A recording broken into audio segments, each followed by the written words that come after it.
Tak dapat dipungkiri memang, aksi dugaan kebrutalan segelintir oknum masih menjadi sebuah catatan hitam bagi aparat penegak keadilan Indonesia. Pasalnya, peristiwa tidak menyenangkan itu kembali terjadi di negeri ini, tepatnya di Jambi. Mirisnya, sang korban yang bernama Hafif Tramubia itu sampai harus mengalami tindakan amputasi karena parahnya luka di kakinya. Tindakan itu sejatinya bermula ketika Hafif Tramubia diamankan oleh aparat kepolisian Jambi akibat dugaan pencurian mobil. Namun, alih-alih dibawa dan langsung diproses, Hafif sang korban malah dibawa berkeliling di dalam mobil polisi. Setelah itu, Hafif pun diminta untuk keluar dari mobil dan menuju sebuah lapangan. Dan disitulah dugaan aksi keji itu terjadi. Sementara itu, pihak keluarga yang tidak terima atas perlakuan itu lantas berjuang mengupayakan keadilan. Dan pada tanggal 29 Juli kemarin, pihak keluarga serta kuasa hukum Hafif pun telah menyambangi kantor Komnas HAM untuk membuat laporan terkait dugaan pelanggaran hak asasi manusia. Lantas, seperti apa penjelasan Imade Subagio selaku kuasa hukum Hafif?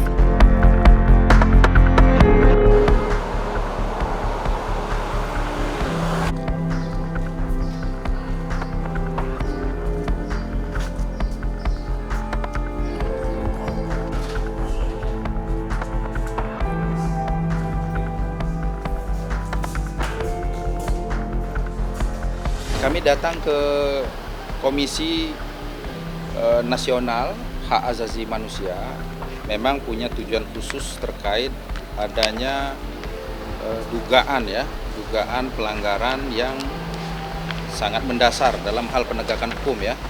Kami di sini mengirimkan surat kepada Komisi Hak Asasi Manusia Republik Indonesia perihal pengaduan dugaan pelanggaran hak asasi manusia yang dilakukan oleh oknum penyidik Direskrim Polda Jambi, dalam hal ini Jatanras, dalam hal penangkapan Muhammad Hafif Tramubia. Hafif Tramubia ini adalah seorang mahasiswa yang saat ini sebagai mahasiswa di salah satu perguruan negeri yang ada di kota Jambi.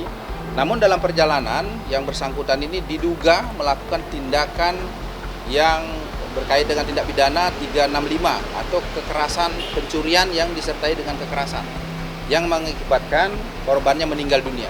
Kami menyampaikan bahwa perbuatan yang Hafif lakukan adalah perbuatan yang melanggar hukum, diduga melakukan pelanggaran hukum. Namun dalam penegakan hukum tentunya kita harus prosesnya harus jelas. Dalam hal ini kita menggunakan azas praduga tak bersalah, itu menandakan bahwa proses hukum yang dijalankan harus sesuai dengan ketentuan hukum yang berlaku.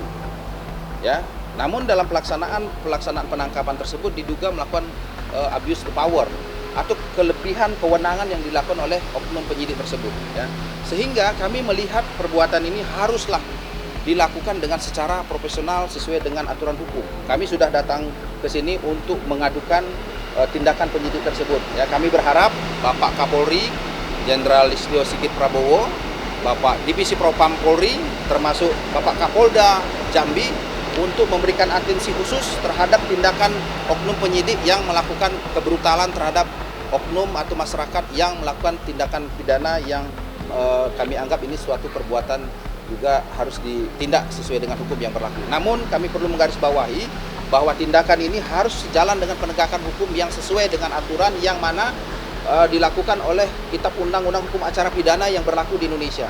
Keluarga daripada Hafif ini ya tidak mendapatkan surat apapun ya. Biasanya sesuai di KUHP yang diatur bahwa setiap penangkapan itu haruslah memberikan surat kepada tebusan keluarganya, termasuk surat penangkapan, penahanan, ini harus diberikan. Namun ibu kandungnya itu tahu setelah 3 hari. Setelah 3 hari itu pun tahu dari pacarnya Hafif, bukan surat datang kepada orang tuanya. Orang tuanya yang orang tidak mampu, jauh dari akses hukum, mendapat informasi itu sangat kita sayangkan ya. Ibunya seorang pembantu rumah tangga yang mengharapkannya hasil sehari-hari yang cukup makan, dan orang tuanya sebagai buruh pabrik. Dan ini tidak memungkinkan dia untuk melakukan tindakan-tindakan. Maka itu kami selaku pemilik LBH untuk melakukan tindakan pendampingan sehingga mendapatkan akses hukum yang adil dalam penegakan hukum ini. Dapat kami sampaikan bahwa akibat tindakan kebrutalan dari oknum penegak hukum yang ada di Reskrimum Polda Jambi mengakibatkan dua kakinya saat ini, ya, yang pertama satu yang sebelah kanan itu sudah diamputasi, sehingga yang satunya lagi saat ini patah dan dilakukan pengobatan. Yang kami dapat informasi saat ini seperti itu dan masih dalam perawatan juga. Nah, sehingga kami memberikan informasi ini agar menjadi atensi pimpinan Polri khususnya. Korban sama sekali tidak melawan mulai dari ditangkap di hotel tersebut sampai dibawa ke lapangan KONI. Nah, tidak satu pun dia melakukan perlawanan karena dia merasa memang pada saat itu dia diundang untuk ke hotel untuk diamankan di sana. Tidak sedikit pun dari pengakuan tidak ada perlawanan maupun melarikan diri karena posisi sudah berada di dalam mobil. Saat ini klien kami masih dirawat, ya, pada saat melakukan terapi di Rumah Sakit Bayangkara. Itu setelahnya langsung dikembalikan ke lagi rutan Polda Jambi. Saat ini masih proses penyembuhan yang patah tulang tersebut.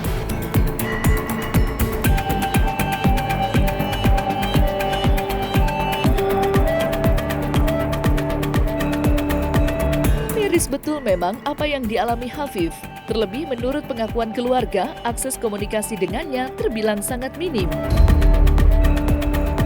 Buktinya, sebelum menyambangi kantor Komnas HAM, pihak kuasa hukum Hafif bahkan sudah terlebih dulu berkoordinasi dengan Divisi Propam Polri guna melayangkan surat aduan.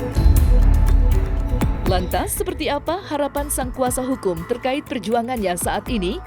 Serta bagaimanakah pula pengakuannya soal laporan ke Divisi Propam Polri?